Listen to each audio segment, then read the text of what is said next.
welcome Vince Redmond. He is an LMFT and a regular here on the show. For those of you who don't know, Vince has worked for the Center for Autism and Related Disorders for many years and started as a therapist, and now he's a big important licensed marriage and family therapist, and he is the director of CARD Family Services, which is an amazing resource for families that are in this intervention and need help and support of different kinds. So Vince joins us about once a month to talk with us about a specific topic. Thank you for coming and joining us again, Vince. Always a pleasure. And you and I spoke a little bit briefly yesterday, and we said we were going to talk about summer. And I know for some people they're like, summer, it just, it's May 2nd. But you were pointing out that sometimes when we can get a little bit ahead of things, it can actually, before it gets stressful, that it can actually reduce it. So what kinds of things should we be thinking about right now? Well, and I know you and I made a good point when we spoke yesterday about, how schedules sometimes are inconsistent during the summer because camps are at different times, and sometimes it's, in the afternoon, sometimes in the morning, and families have often, left their schedules as open as possible for ABA treatment, which is understandable as well. However, this is the time to really meet with the supervisor, meet with your ABA, supervisor, start talking about what the plans are. What do they see for the summer? What types of events, activities, and things would you guys agree upon to do for the summer, as well as, what resources and things are within your area. This is the time to plan because schedules are now being made for the summer. Schedules are starting to work out for the summer. And this is the time where we can do this before that crunch time comes and all the schedules are already set. And then we try to look into getting them into, different activities, events, and camps and so forth. Yeah, I was really thinking about this last night, Vince, after we were talking about how there's a little bit of hopeful mind reading that goes on that isn't very productive. That the parents are thinking, oh, I hope we get a program that's this, this, and this.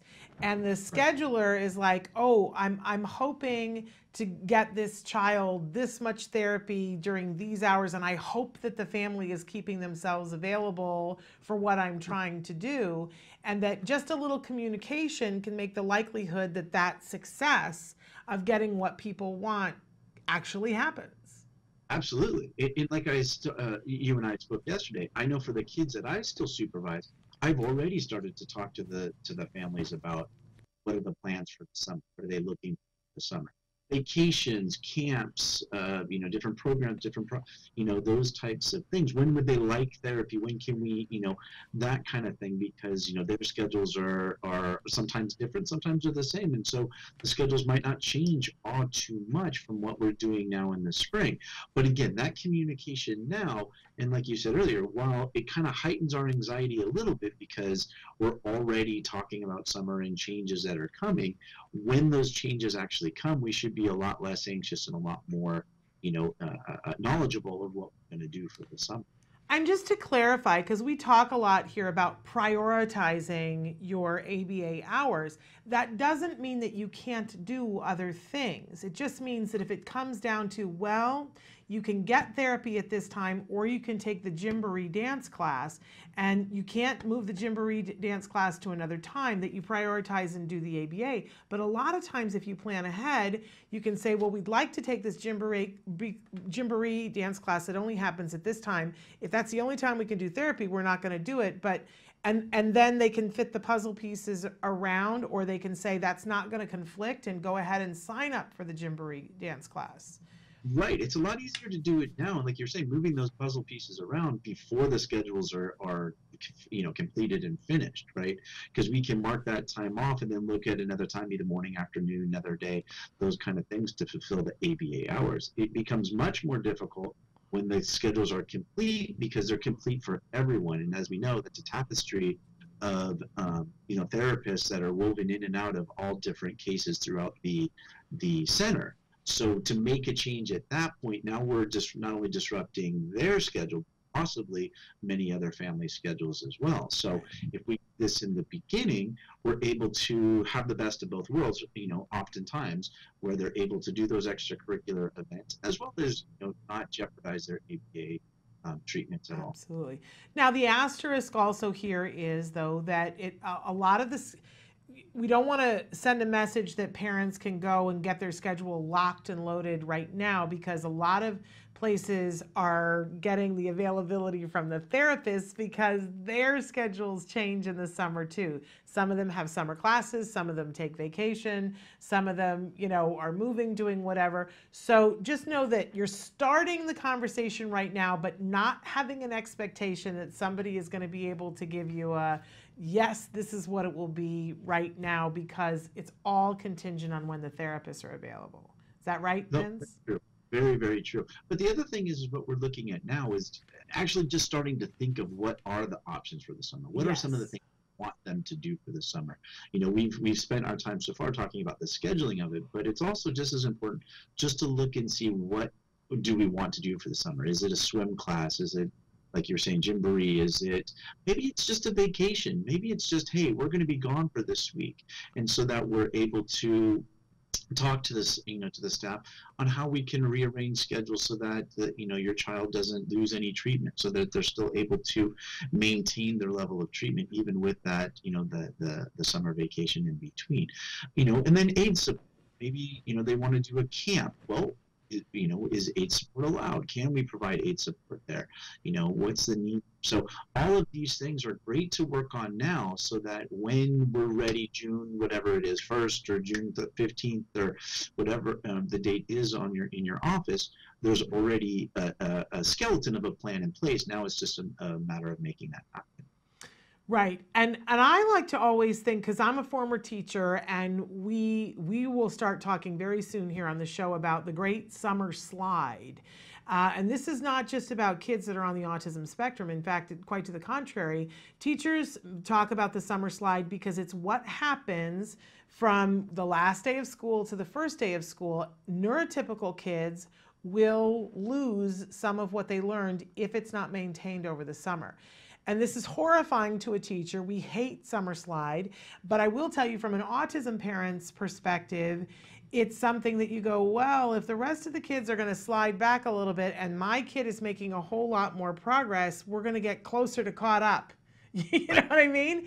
And Exactly. and it can be a very exciting thing for an autism parent of like, okay, maybe my child is in 5th grade, but their reading is at a 3rd grade level. And now they're going into 6th grade. So what can I do during the summer? And I think that's really how you got to look at it. Where are the gaps? Where is my child the most behind? Or what can my child most benefit from? And then see what's available. And there's lots of options, aren't there, Vince? Oh, there's tons of options. Lots of different, activities that they can get into socially. There's academic activities they can get into. We can even create schedules at home for things that they can work on outside of treatment, right? I think one of the biggest anxieties that I see with families going through the summer is there's a lot more unstructured time than what happens with children in school. Right? They're home for that extra 30. If they're not going to ESY school, they're home for another 30 hours or so a week. So how do we fill that time? And some of it is we should fill that time with structured time, either it be working on their writing, working on their math, working on their reading, working on their, task taking, doing different academic worksheets and those types of things. That can be structured into their summer schedule so that they don't have that summer slide, that they are able to maintain the skills that they've learned, but also in treatment, they're going to continue to gain skills as well. Yeah, and right about now, this time of year, often schools will have some sort of open house or exhibit night or something like that. And one of my favorite things, and I think you were the one who taught me how to do this, Vince, is go to your child's open house and see all the wonderful work that they do, but then walk over to the classrooms for next year's classes. And meet the teachers and ask them, what are you working on next year, so that you can gauge, okay, he or she isn't good at that. Gives you an idea of the kinds of things. So in the last hour, a parent had written in and talked about having an issue with money. When they were teaching her child money, that there was a problem with that. And I remember them telling us, in the summer before, we're going to be doing money skills. And so we were able to go back to our card team and say, he's going to have to know money. And they worked on it all summer. So by the time we got to money skills, he had it all under, he was aces because he had been prepped by the team. And we also asked the team, and they said, here are some things you can work on when we're not here, whatever it is, when money or otherwise. Planning like that is fantastic. Just to know what, you know, where they're going to be at the beginning of the school year. What are some of the tasks that they're going to be working on? It'd be money, it'd be cursive writing, it'd be, you know, reading nonfiction books, what have you, so that you can see where your individual child is with those skills. Now, if they're already doing well with them and you can maintain them over the summer, fantastic. If it's something that we need to prep for, you can work with your ABA team to prep for it so that they're aware of it. But the other good thing about doing that at open house is it's introducing you to the teachers and, you know, talking about expectations and some of the accommodations that might be able to be done so that the collaboration, the academic collaboration can already begin even before the year starts. Yeah, I hate it when I see parents begin to stress about this extra time. Because I think we need to flip that equation and think of it as a gift. But if we aren't prepared for it, if we don't have a plan, it's that whole thing, if you fail to plan, then you plan to fail. And that it can be, summer can be a time where you could enjoy yourself and get a lot accomplished. But let's talk about the enjoy yourself, because how do we tell parents, Vince, and this is something that always plagues me, how do you explain to a parent who doesn't have a teaching background how to take a summer activity like going to the beach, actually have fun, and take some of the lessons that you've been doing in a session and use them at the beach without the kid knowing?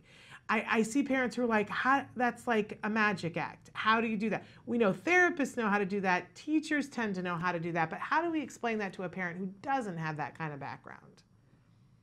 And I think you make sure it's part of the plan, right? And that's a very good point. I mean, part of the parent meetings and parent collaborations that occur on a monthly basis with the supervisor can talk about these things. You can plan for these things. So, for example, you're planning for the beach, right? You got to get your suntan lotion in your bathing suits and your chairs and your towels and so forth. But part of that plan should be, what are we going to do while we're there, right? It's not just go play in the sand castles and play in the water. It could be labeling. It could be asking for things. It could be just following basic commands, especially safety commands when you're out in public, right? Come here and don't go that far, and you know, those types of things. Wait, you know, it's very important to work on, waiting and safety compliance in those things, so that you have your mindset around what are the things, the tasks work on. Again, you're not going to work on a lot of things. It's vacation, it's fun, you're going to the beach, but there are a lot of things that you can do to generalize. And this is a good discussion to have with the supervisor prior to going on these types of trips, because they can really, you know, more individualized with its, you know, your child's program, and talk about the certain things that you can really generalize while you're there. And what I'm getting overall is that not only do you have to start to plan and think about what you want to accomplish, but the communication is the cornerstone of all this, that then you need to communicate that to your team, to the people who are scheduling your therapy, and help them by giving them the information so that they can help you to plan. That's really what I'm hearing, Vince. Absolutely. Again, it's the community, right? Yes. We're all there together to make sure that these types of things are not only successful, but can be fantastic learning opportunities for the kids. Yeah. Incidental learning is extremely important, right? Being able to generalize and use those skills that they've taught and they've learned in a therapeutic setting to be able to actually apply it in the real world when they need it, you know, is fantastic. It's not only good for the child, of course, but it's good for the parents, because they see what the effect, they see the success, they see a skill that the child now is growing into their own repertoire. And this summer, I think you and I are going on a trip to Washington, D.C., if I'm not mistaken. Trying. for the Autism Society of America conference, and so Right. that will be very fun. And I know I usually travel and take my son with me because I believe in what was done to me, that somebody, I can talk to a parent forever and tell them, look, you need ABA for your child, but then and I will, and then I go, and here's my son. And that gets it done much faster. But I love to have my son with me, and I'm looking forward to going to Washington, D.C. and taking at least one day and turning it into an educational trip, talking about our government and visiting the buildings, because everything is educational. Every single moment of every single day is educational to all of us. I love to make it fun and interactive, and I'm not somebody who does a tour with a bus guide who says, look here. But that's my teacher training background, that when he was little, I would say, how many blue things can we count? So we'd work on, discerning what's blue and counting, and, everything Sure. can be a lesson every single moment. Right. So, or, now we'll look at social skills when we people watch and go, we'll watch a couple having coffee together, and we'll try to, just from what their physicality is, decide, are they friends? Are these people that are in love? Are these people that are angry at each other? Just from watching what their bodies are doing. Any moment, anywhere can be educational.